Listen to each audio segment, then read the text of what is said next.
ఏమండి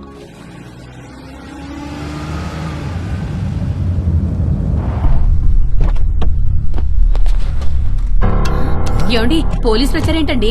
ఉండేవిట కనుక్కొస్తాను. అబ్బా ఉంటండి, మిమ్మల్ని కూడా వేసుకుపోతారేమో. సార్ ఇక్కడ రవి అంటే ఎవరు? మా అబ్బాయి సార్. పిలవండి. రవి నానా ఏవయ్యా, రూపా అనే అమ్మాయి వెనకాల తిరుగుతున్నావంట. వాళ్ళ నాన్న కంప్లైంట్ చేశాడు. స్టూడెంటా? అవును సార్, అమెరికా కూడా వెళ్ళబోతున్నాడు. ఏంటా పిచ్చి పనులు? శుభ్రంగా చదువుకోవచ్చు కదా. ఇదిగో రిస్ట్రైనింగ్ ఆర్డర్. సార్ సార్ ఆ అమ్మాయికి 500 గజాల డిస్టెన్స్ లో వెళ్తే అరెస్ట్ చేసి కేసు పెట్టాల్సి వస్తుంది. జాగ్రత్త.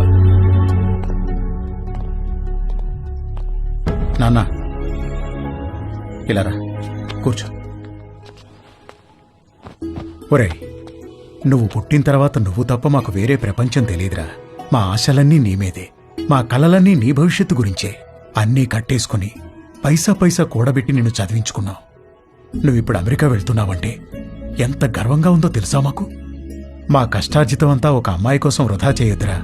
ఆ అమ్మాయిని మర్చిపోయి అమెరికా పనుల మీద ఫోకస్ పెట్టరా. ప్లీజ్ రా నాన్న.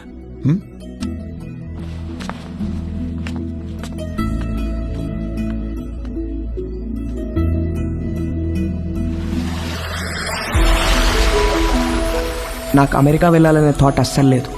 థాట్స్ అన్నీ రూప గురించే. తనతోనే ఉండాలి, తనే కావాలి. నన్ను ఎంతగానో ప్రేమించే అమ్మా నాన్నల్ని బాధ పెట్టినందుకు నా మీద నాకే అసహ్యం వేసింది. నేను ఎంతగానో ప్రేమించే రూప విషయంలో నా నిస్సహాయతను చూసి నా మీద నాకే ద్వేషం మొదలైంది. రూప లేకపోతే నాకెవ్వరూ వద్దు, ఏమీ వద్దని కూడా అనుకోలేకపోతున్నందుకు బాధ ముంచుకొచ్చింది.